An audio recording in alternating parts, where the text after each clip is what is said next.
All right, we are about to start our last panel for the BDC conference.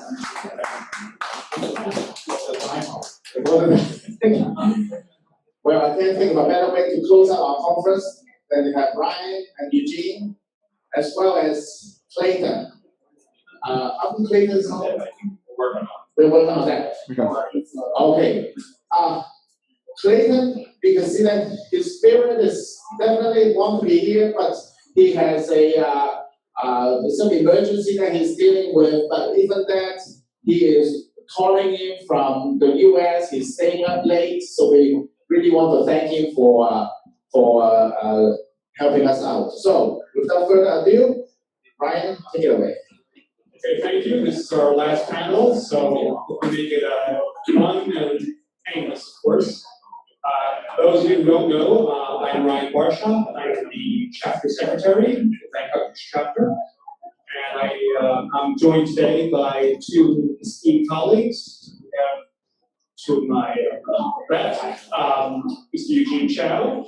Eugene is a seasoned practitioner based in Hong Kong, and remotely we have my other esteemed colleague, Mr. Clayton Cartwright, who has recently been very active, involved in the GMS. As both Eugene and Clayton are extremely well knowledgeable and versed in the field of renunciation, U.S. citizenship, and of course tax purposes, tax issues. So we're going to cover both those issues. And to do this last panel, we thought we would do a bit of a role-playing situation. So if we have Clayton here, good, okay. I'm going to play the role of an accidental American. I became an American citizen because my father was studying for his PhD at Harvard. And I left the United States after my father got his PhD at Harvard. And I moved abroad to my country. And I am very, very, very, very wealthy. And everybody loves me. I should know everybody loves me because they keep on calling me sir. And I have an army of household help. And my nannies who have been my household help, their mothers were the household help, and their mothers were the household help. So the whole family of generations has been my household help. I have many, many nice cars. I'm a member of the country club, and everybody loves me. I've been to the nicest, finest schools. And did I mention everybody loves me? Yeah, everybody loves me. And I honestly believe, because everybody loves me, that the law doesn't apply to me. Because in my country, what we do is when there's a problem, we just shell out some money and the problem goes away. So, I am the accidental American, but I've been told by my tennis buddy at the country club that I may have a tax issue. And I said, well, maybe if I can get rid of my citizenship, I get rid of the tax issue. So I go to the offices of Chow and Cartwright for guidance, and I pay them a consultation fee because I am very, very great law partner. He loves me. So let's continue. Let's begin. So I walk in, I get past the secretary, I give my American Express Platinum card for payment. We don't take credit cards as law firm. No, we don't either. Cash only. Private bank only. Very wealthy, very lovely. And I get past the paralegal, and then I'm surprised. I thought I was seeing Mr. Chow, but apparently I see Mr. Chow and Mr. Cartwright in the same room. So maybe because I'm so wealthy and very loves me, that's the reason why I'm getting two lawyers, the price of one. Well, tax as well as immigration consequences. So we got the special guy all the way from Georgia phoning in so that we could bill you double. He's going to talk to you about the tax consequences of being an accidental American, while I talk to you about the immigration consequences. Which is more painful?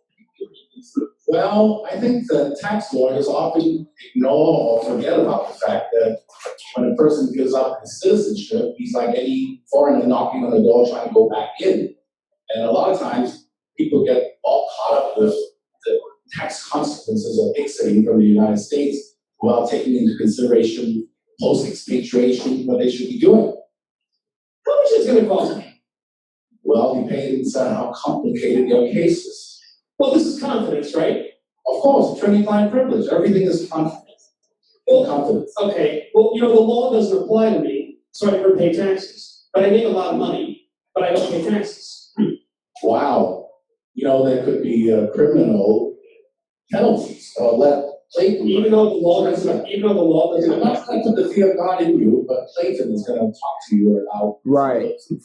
And so this is probably appropriate. Can you hear me? Everyone can hear me? Yep.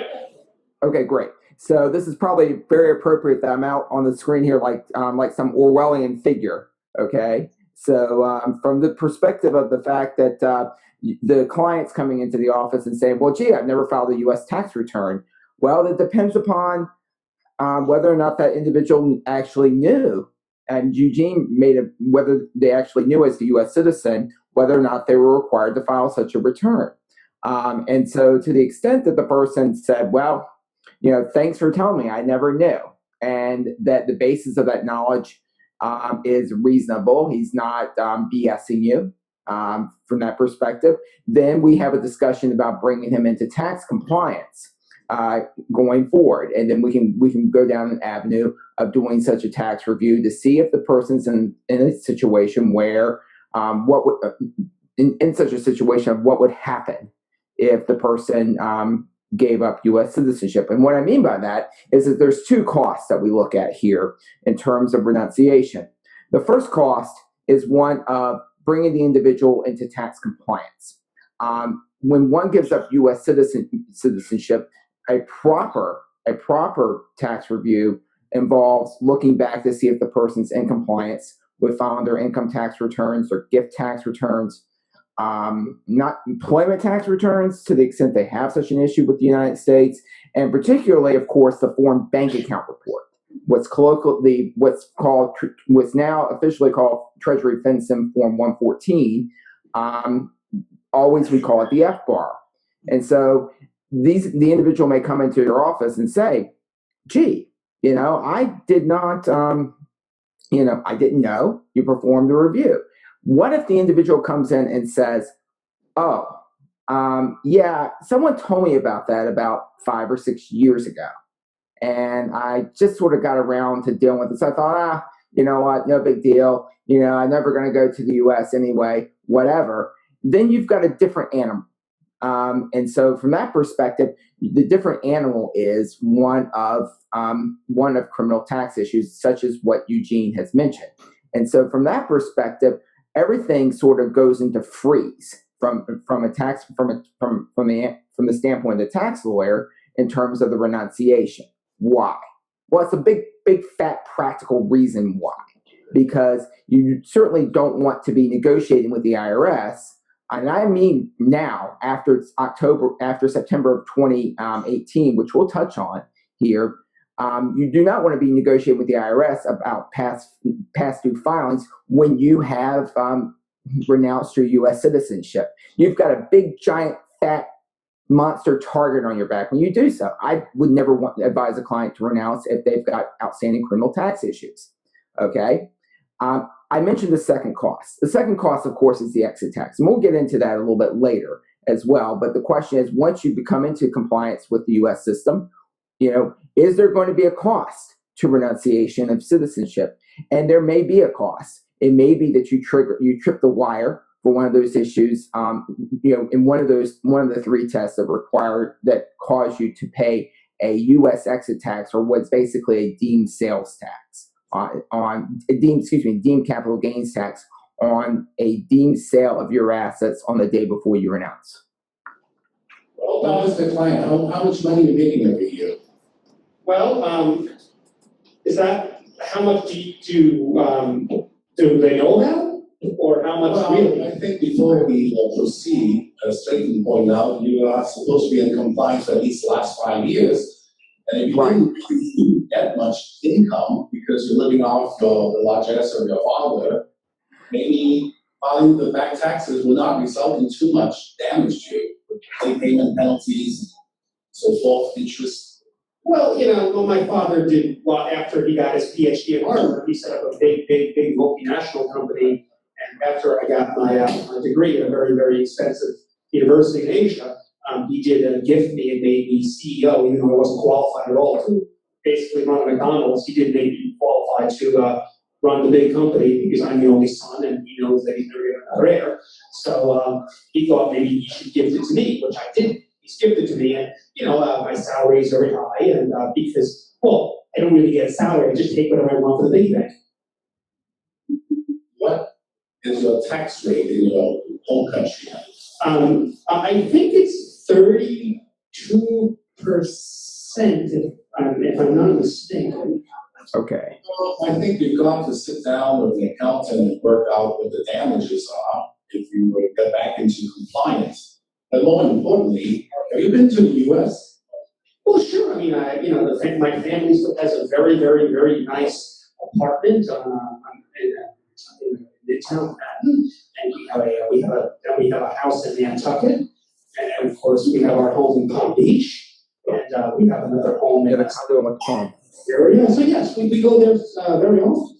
So assuming we get you back into tax compliance, have you ever done anything that, as an American, you could be a triple axe murderer, you can get on a plane and get back into the United States. Ever get in trouble with Harvard, smoking dope, or drinking? I don't remember. I had too much fun at Harvard. Well, actually, no, I remember I didn't study at Harvard. My father was studying his PhD at Harvard. I went to some really, really, really fancy schools outside the United States. Okay, so have you ever gotten in trouble with criminal authorities anywhere in the world? I think everybody knows about. I'm very wealthy, everybody loves me, and I can easily buy myself out of trouble. I've been doing it my whole life.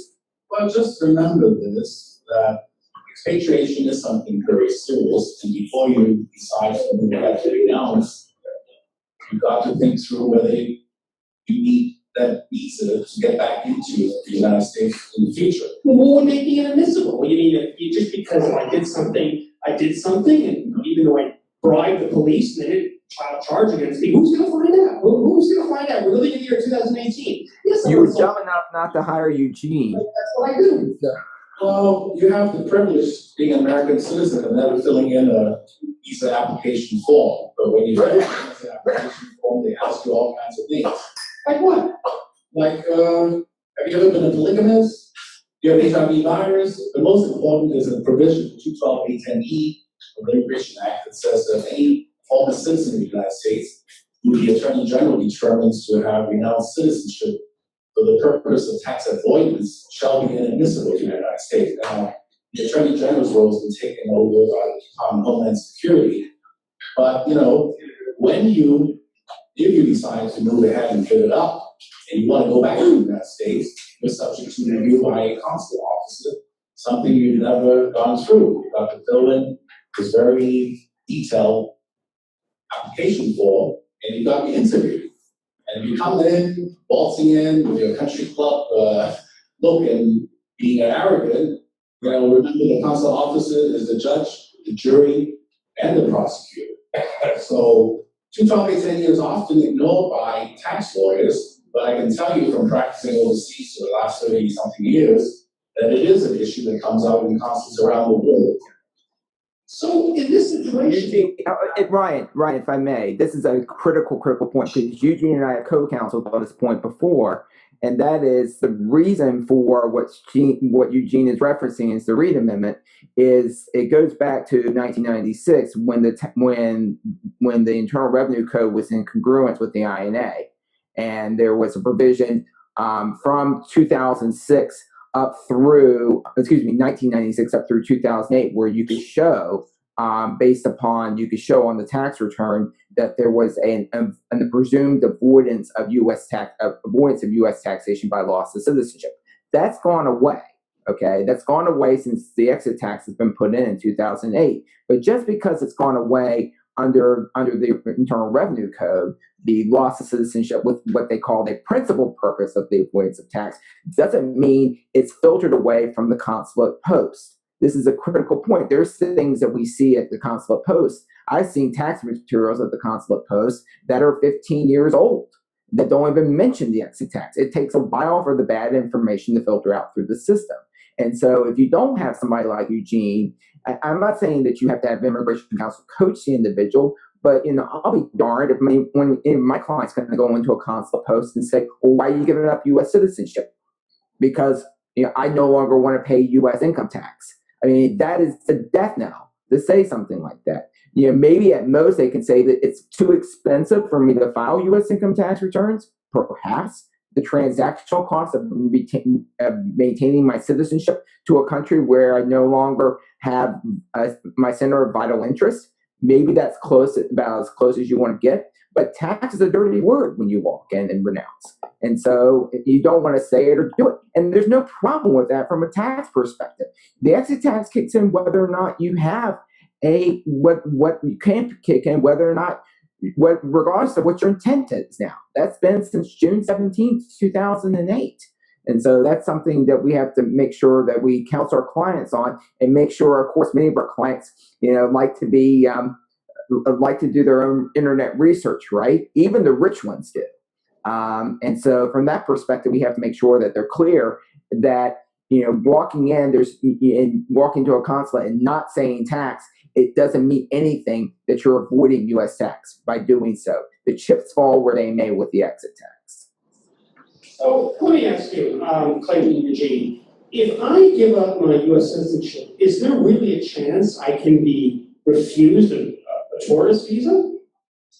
Well, just a few months ago, a business lawyer called me up because the 85-year-old lady gave up her passport about 6-7 months ago, and she wanted to go to her grandson's graduation from UCLA, and the officer said something to the effect that, "Well, you shouldn't have given up your passport because I don't have to give you a visa. It's a privilege to be an American, and I'm not going to give you a visa." 214B.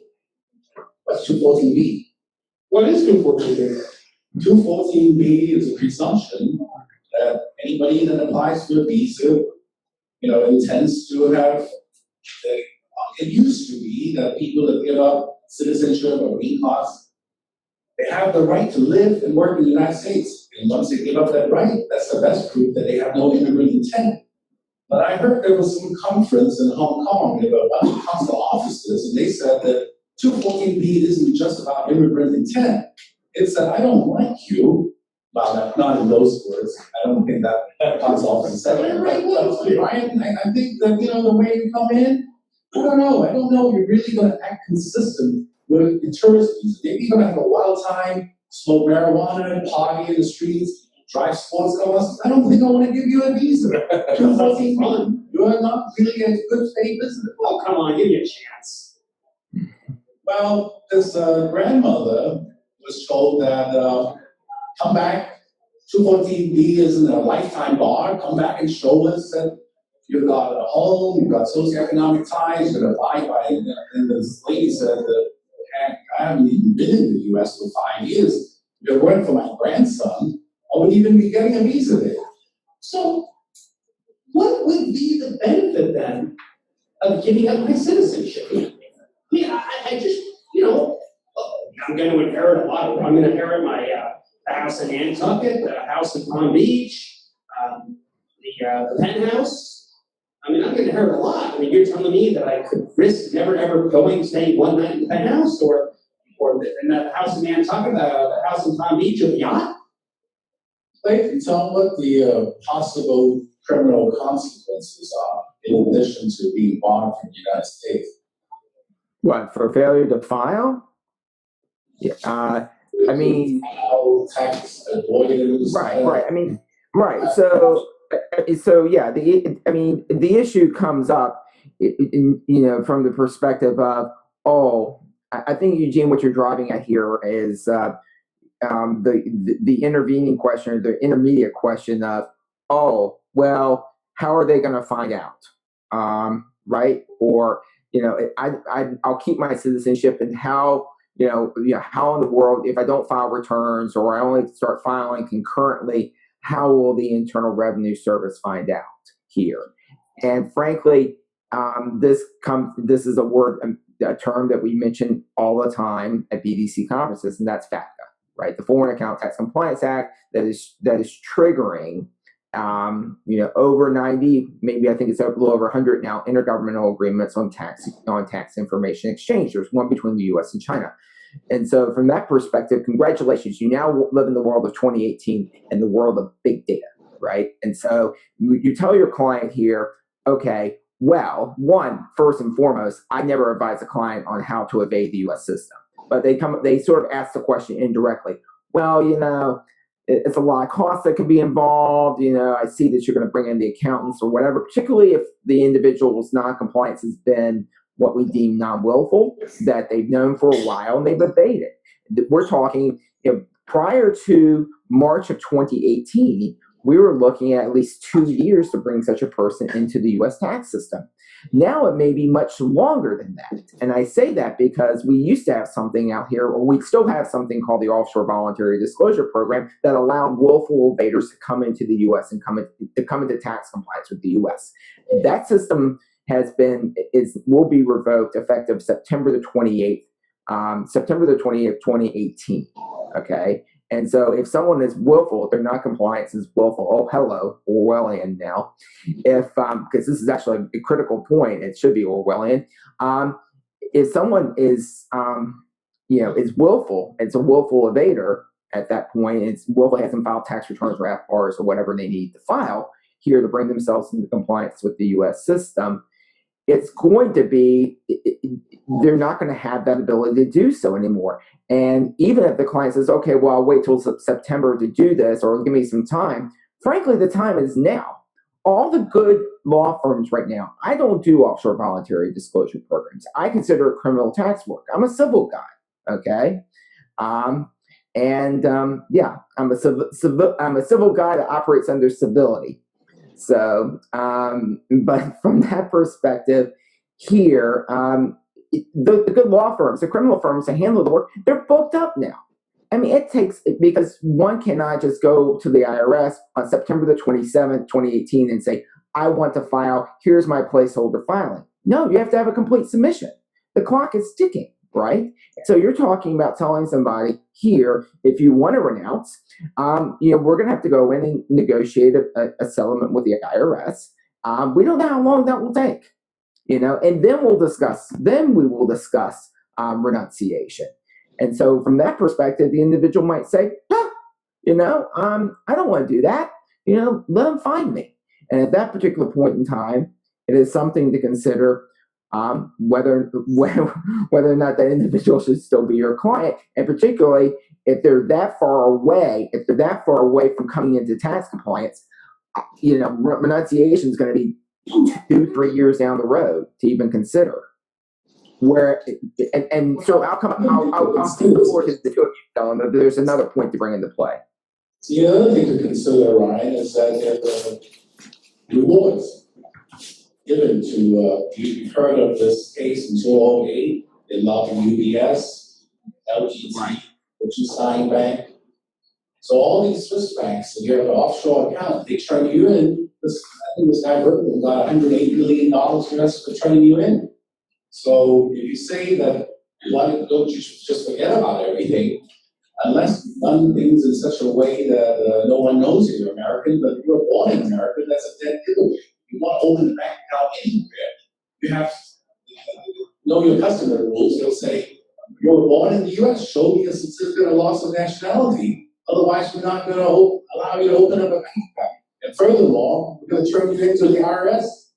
What about if I just move every single thing I have to one of my friends who is not a U.S. citizen, and they can keep it. I trust them and everything, and we're members of the country club together.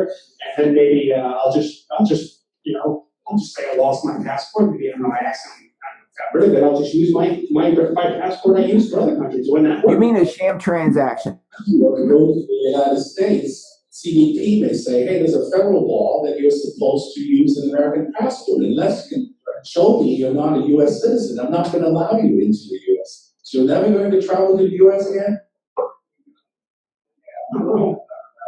I like that house. And if you don't do anything, that's called the ostrich approach. It's a time bomb.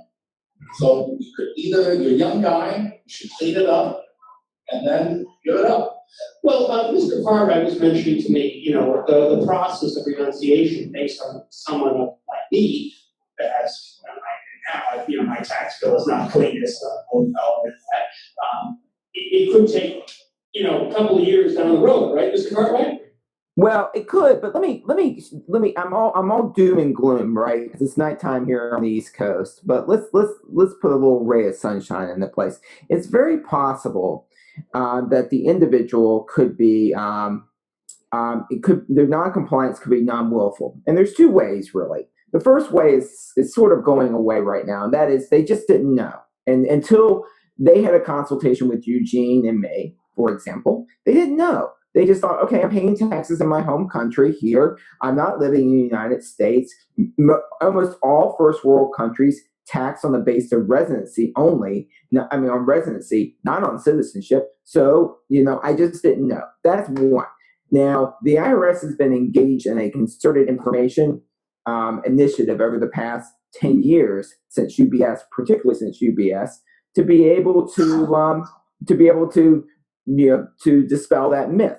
But there's a second method, okay?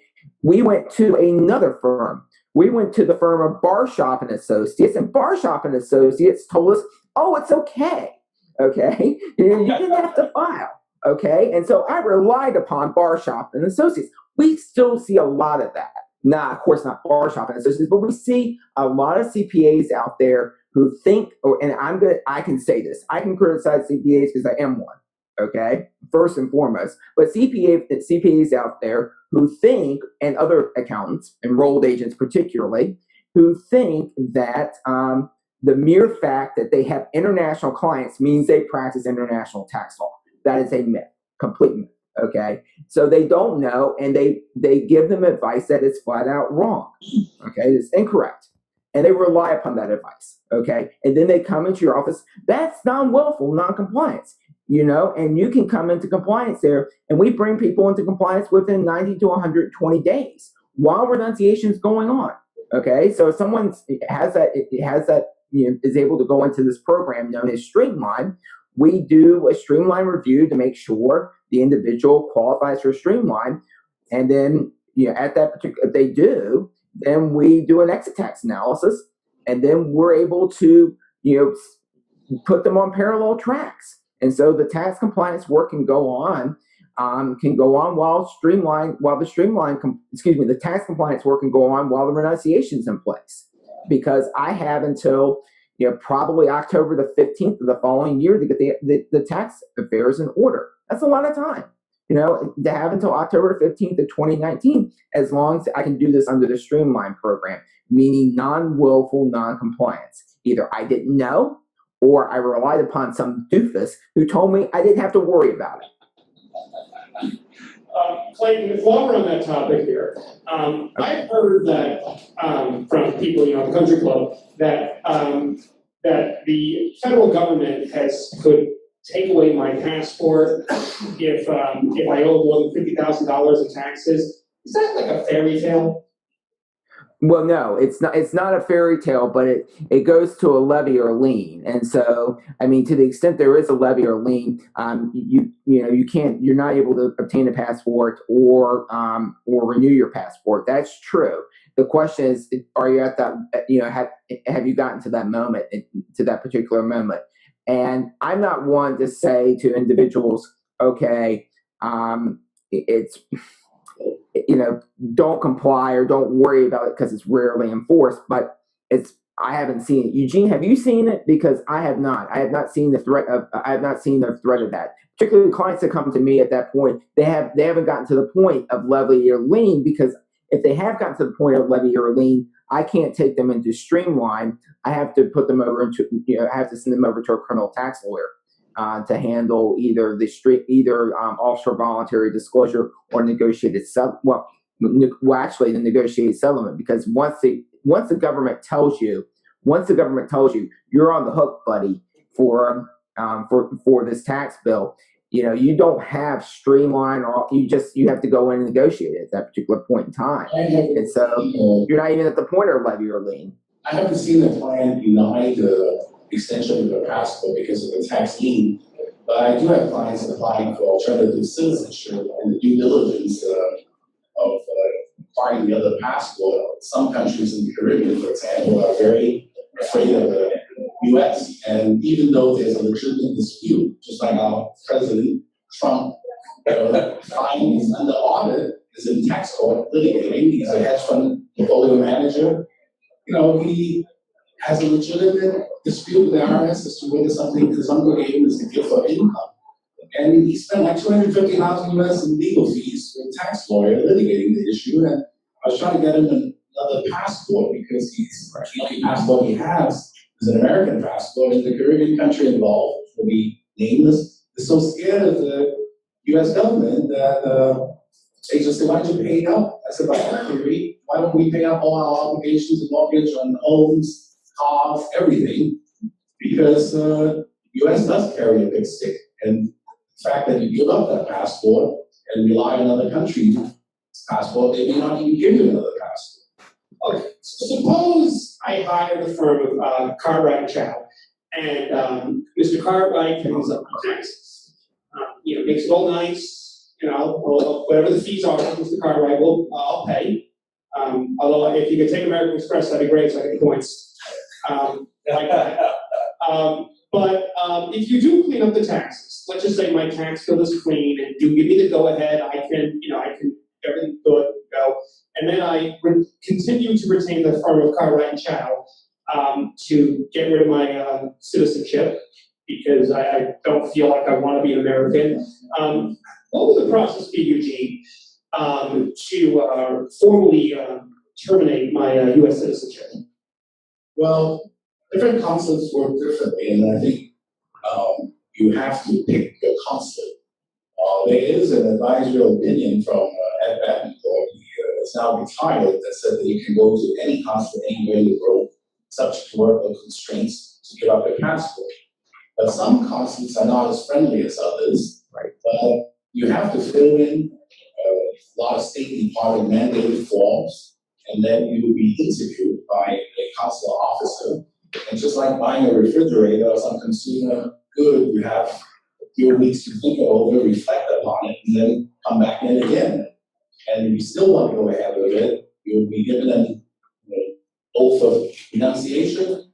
They'll write up a report, and then they'll send it in to the State Department, and depending on the post, some posts, like, somebody contacted me from Manila, it was like a year, they didn't get anything back.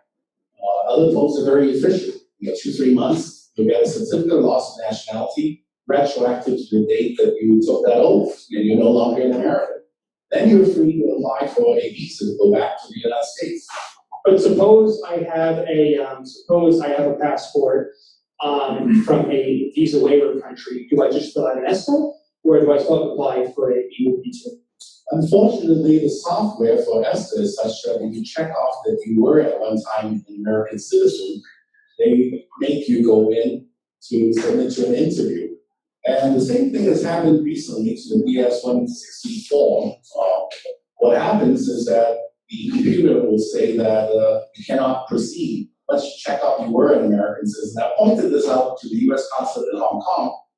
But, sometimes it takes the State Department a year longer. But basically, as soon as you check off that you were an American and you had an American passport in time, they won't let you fill in the rest of that form. So you have to say no, and the lawyer should write a letter saying that, look, we are not trying to make a material misrepresentation as to whether our client was previously an American.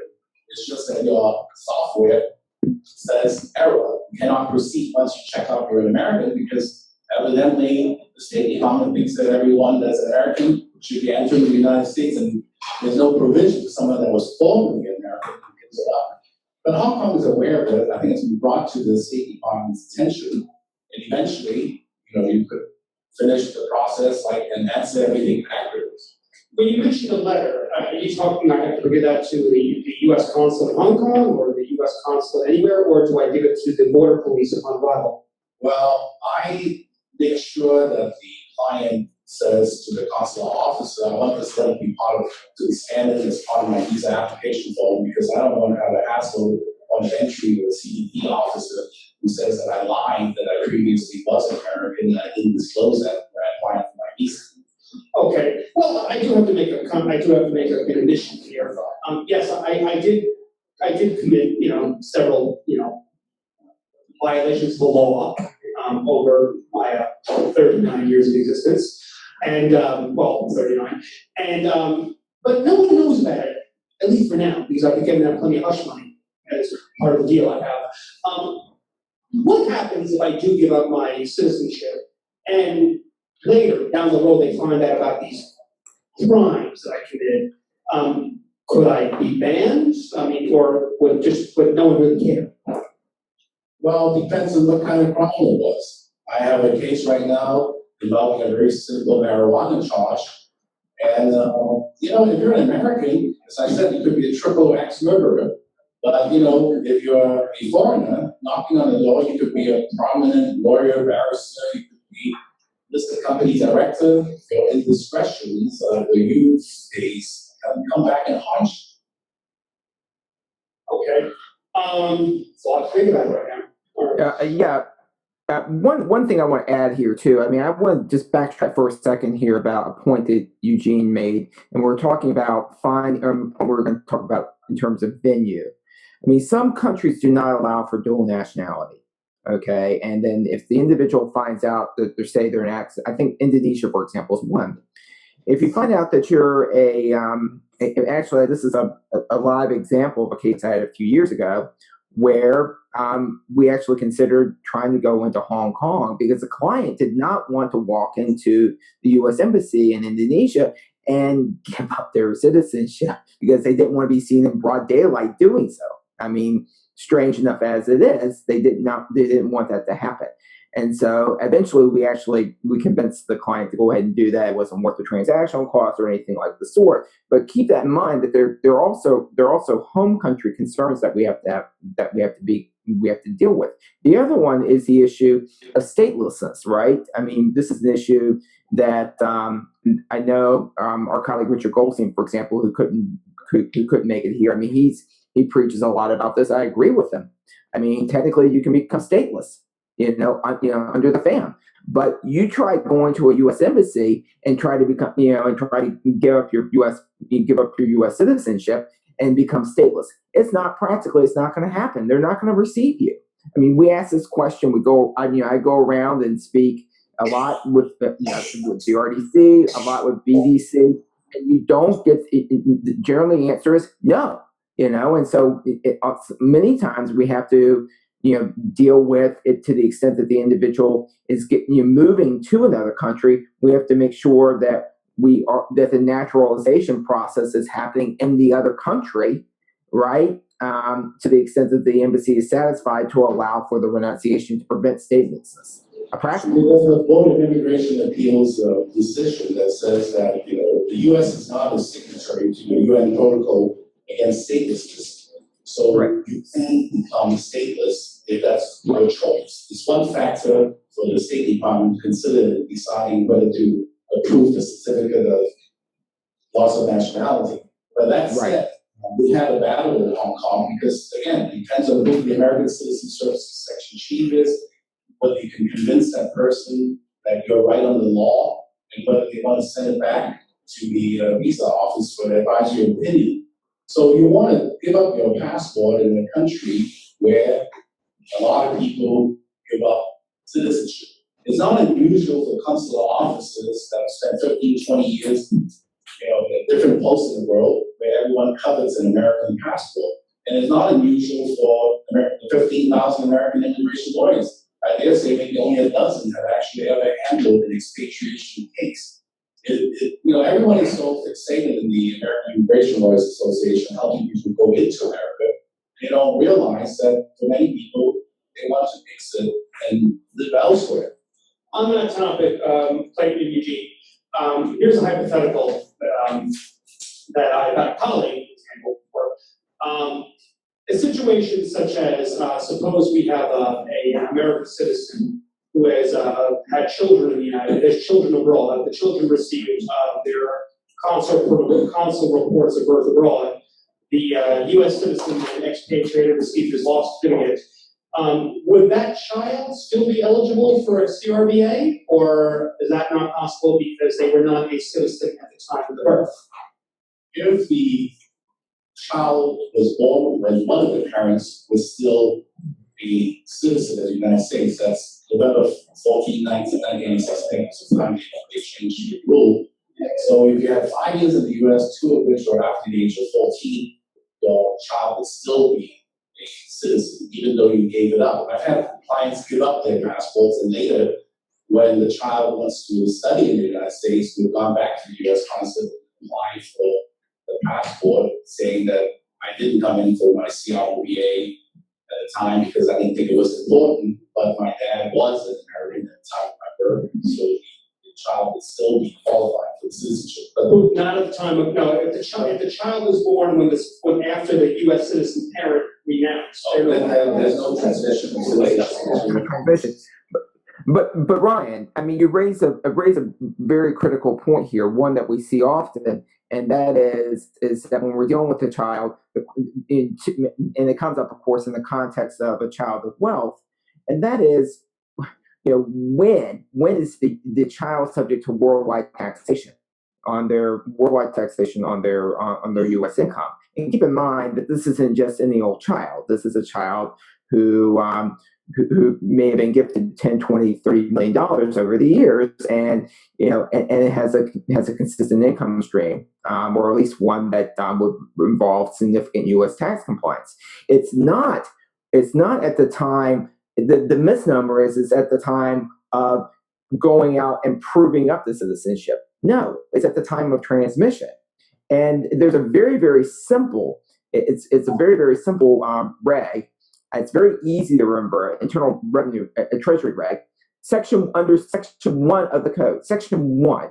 Okay, easy enough.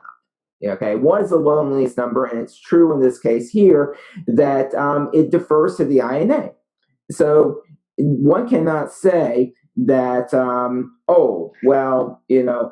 I don't have any tax obligations to the United States because I didn't pursue my U.S. passport until I was age 19, until I was age 20. Okay, it starts back to the point of transmission. That's when it occurs. And so it's very important to keep that in mind, because sometimes you'll have a client like this who'll come into your office and say,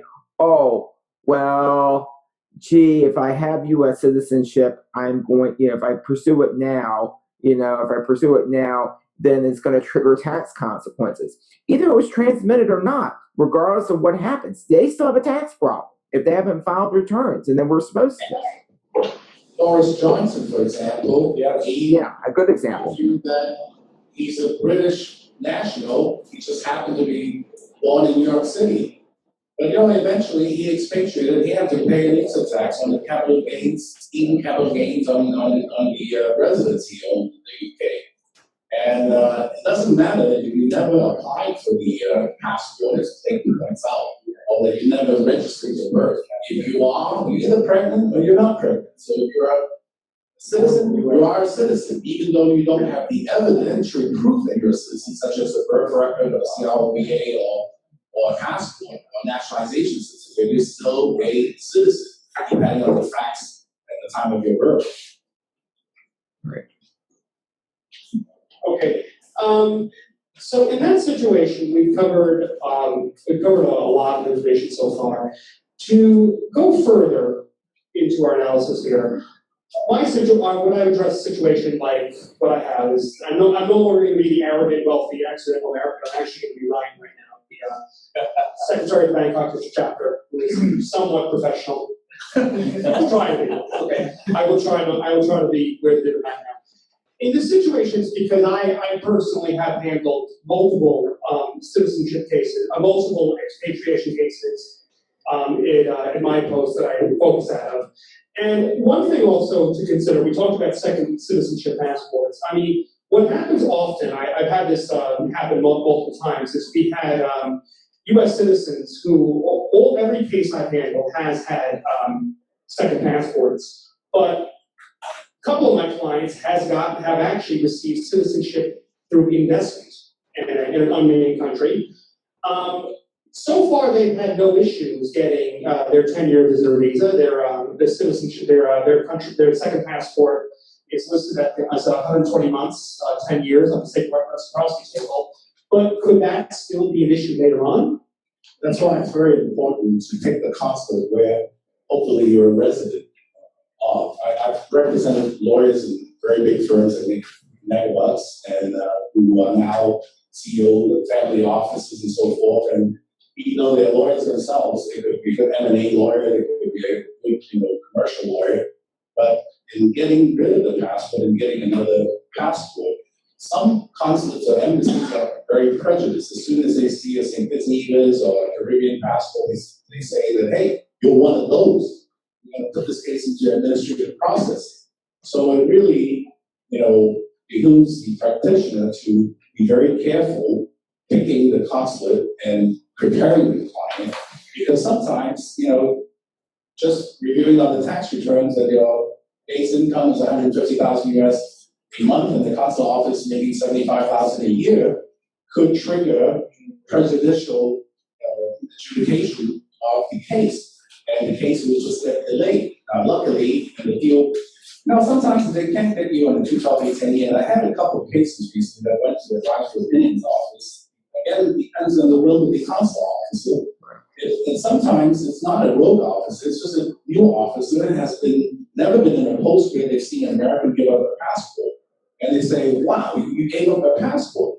And then they talk to my supervisor. He comes back and said, oh, I'm sorry, I can't give you a visa because you're inadmissible under 212-810E. And it takes 6 or 8 months to go to get a legal net to get an advisory opinion back saying that, hey, the role of the consular officer is very limited. They never had implementing regulations to 212-810E. And, Ryan asked me to write an article, which I did, which is in the materials, because so many immigration lawyers in the U.S. is fixated in helping people get green cards, getting nationalized. But there is a lot of law on this subject, and consular officers are not supposed to take the lead role in making a finding of inadmissibility. They're just the messenger to pass it on to Treasury, and DHS is the agency that should be making that role. So this article summarizes, and I think that Senator Schumer tried to pass a expatriate law to have a presumption that if you have a certain net worth, you pay certain taxes, you're presumed to be inadmissible, but that never got anywhere. And we still have a country where, there is a choice. But many Americans that practice only in the U.S. think that only fat cats are trying to get out of the U.S. tax system. And there could be a school teacher, it could be people that have been living abroad, they've settled, they got married. But, sometimes Hong Kong, for example, takes 7 years to become a nationalized Hong Kong SAR passport holder. And that's why in the interim, some clients choose the Grenada or, St. Lucia or any of these passports because they don't want to wait 7 years of residency to acquire another passport. The other thing is that, it's a catch-22 because Hong Kong won't give you the passport until you get the certificate of loss of nationality. And at one time, the U.S. consulate said that we are not going to allow you to expatriate until you prove you have another citizenship, which is against what the family says. And it's been clarified in the Board of Immigration Appeals decision. Yeah, just to clarify, to emphasize what Eugene stated, not everybody who's getting up their citizenship is a bad cat. I mean, there are many people I've actually been my clients who are ordinary people. We're talking, they work for the government, so they were government workers, they have a small pension, and they give up their citizenship not so much for tax purposes because they just have no ties to the United States. They left when they were young, they lived abroad, they come back. Right. Yes, twice. Yeah, right. If I may, I wanted to say there's a critical issue with that, though. I agree that they're not giving up; they may not be giving up for tax purposes, but the often I see this all the time. I don't make enough money, I don't have enough net worth, so the tax issues don't apply to me. Big misnomer, big issue that's in place. Yea, verily, the transactional costs as a percentage of their net worth may be much disproportionately higher. they may require the same amount or a similar amount of work as a fat cat to bring themselves into tax compliance because they're just darn unlucky in terms of where they have their money. So it's very clear here. So if someone says, well, gee, I don't make a lot of money, and I don't have high net worth, I don't have to worry about the U.S. tax issues, that's not true. And that's from a practical standpoint, from a practice management standpoint, that's a very difficult position. It can be a difficult position to be in as an advisor on expatriation to tell you, no, there's no de minimis rules. I mean, there are certain rules to trigger the exit tax, but bringing yourself into compliance, you may be paying. You may be paying a significant amount of money compared to your income to bring yourself into compliance, and that's a very hard spot for that person to be in. Well, Clayton, also just to emphasize that, I mean, I understand, but there are people who are given citizenship. Nothing. I mean, yes, the tax, the financial consequences do not go away, but there are people who are giving it up just because they have no ties. I mean, for whatever reason. Agreed. But when if you're going to process that and you don't advise them on the tax issues, and for whatever reason, that pops up, there's a tax issue, then you are going to then you're going to run into. I think we're running close to time, right? So I'm just make this point. They could potentially come back to you and say, you didn't advise me, pal, about the tax issues, okay? And so just keep that in mind for whatever reason, because because they're inherited money, you've got other issues that pop into place. So you don't want that to happen either. Okay, I think we're back. Okay, yep. Oh, that's 5 minutes. Okay. Okay, so thank you, Clayton, on that. Eugene, you anything to add? Well, I could, we can do a show of hands. We want to take 5 minutes. We want to adjourn. All in favor of 5 minutes? Yeah, hungry. Any questions? All in favor of adjourning? Any Or question, or we go for questions. Oh, no, Yes. attorney. Any questions before we adjourn the 2018 Day2 District Conference? Any other questions before I adjourn the panel? All in favor of adjourning the panel? Aye. All opposed? We are adjourned. Thank you, Clayton. Thank you, Clayton. Thank you for the dispensation, everyone. I really appreciate it. Thanks for allowing me to participate via this remote access. Very much appreciate it.